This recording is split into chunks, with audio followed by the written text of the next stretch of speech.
Rodrigo, one of the things that I liked about the film is that there are no villains. I mean, everybody's a con art. Not everybody, but there's a. You don't know who's telling the truth. Yeah. You don't know who's conning who. Yeah, I think that's the that's one of the best qualities of this film. It's because it's really about. I mean, the audiences are always trying to figure it out. Who's telling the truth? I mean, which direction this guy's going, and you always trying, but you're probably always failing because the twists are so well done that and that's very interesting because it keeps the audience very engaged and very curious from beginning to end, and to the very end when the truth is revealed.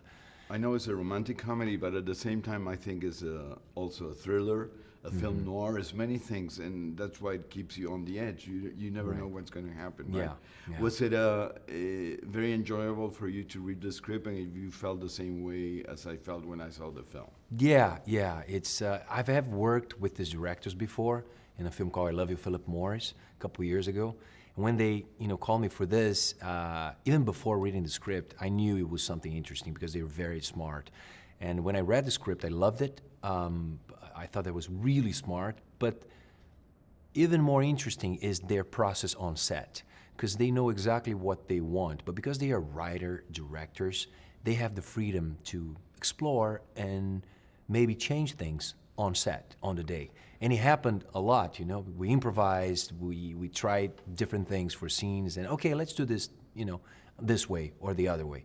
So, so the final result, what you saw, it's even more than what I read. So what's the biggest satisfaction that you get from doing acting, from doing this, what you do, jumping from one project to another? Wow, that's a deep question. The biggest satisfaction out of acting? I love to play different characters, distant from my own reality, from the person that I am.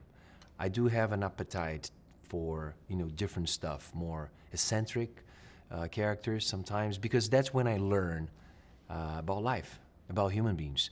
So I love to research. I love beforehand, before you shoot, you research, so you learn about that character's environment, you learn about that person, and I think that's a very rich thing for a person, not only as an actor. I learn so much with my work, so I think that's the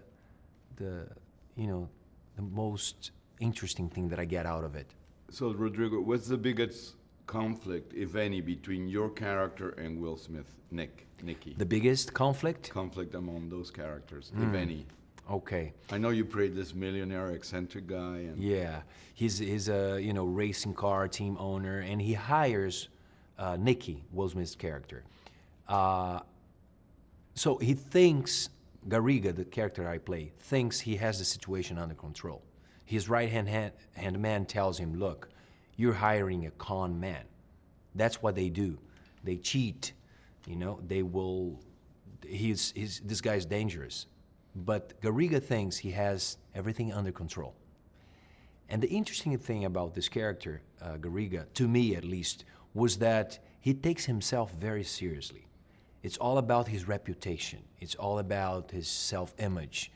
I thought that was really interesting in the world that we live in right now. Self-image is so important that I thought it would be cool to explore and to kind of try to talk about that.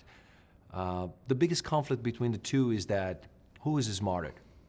Who is, Garriga thinks he has it all, planned and that Nicky is not gonna cross him, but he has hired the ultimate con man, so things are gonna get a little tricky for him.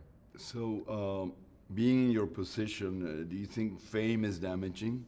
And what do you think of paparazzi culture? Do they follow you around all over and you have to dress up like that? Yeah, they do, yeah. And how does one react to all those things? It's a daily, work.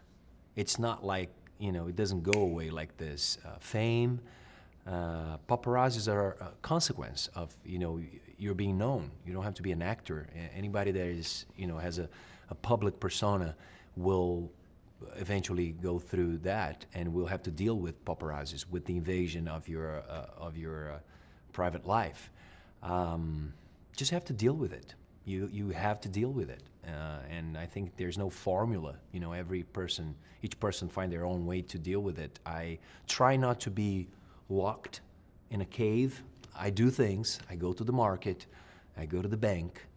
I go to the farmer's market. I do my yeah. Oh yeah, I love it. I love it. Buy my own food. Buy my my vegetables, my stuff.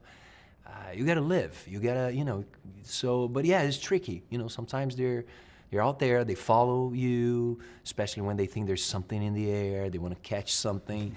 You just have to. It's a daily, like I said, it's a daily work. You have to breathe, deal with it.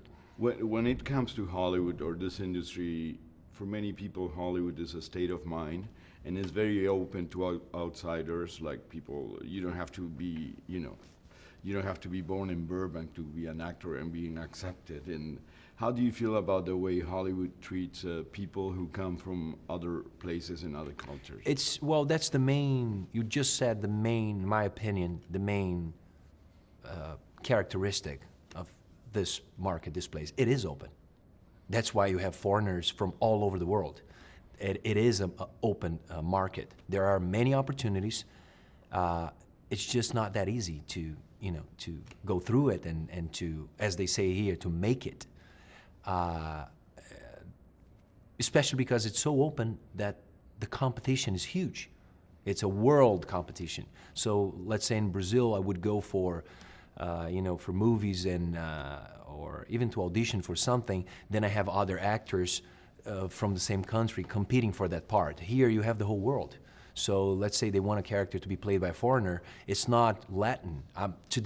Nowadays, it could be a Latin, let's say a Brazilian actor, a Colombian actor, or a German actor, or a French actor. They're all foreigners. So the category foreigner, it's very wide.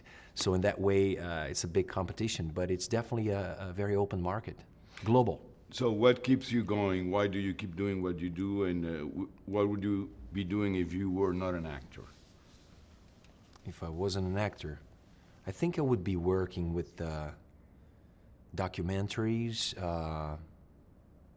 kind of like Discovery Channel, documentaries, something with nature. I'm really, I'm a big admirer of nature. I enjoy being in nature of all kinds. I'm from Brazil, and where I'm from, it's nature is all around. I grew up like that. I deeply care about it. I would probably be doing something connected to that and traveling the world and trying to, be inside that environment.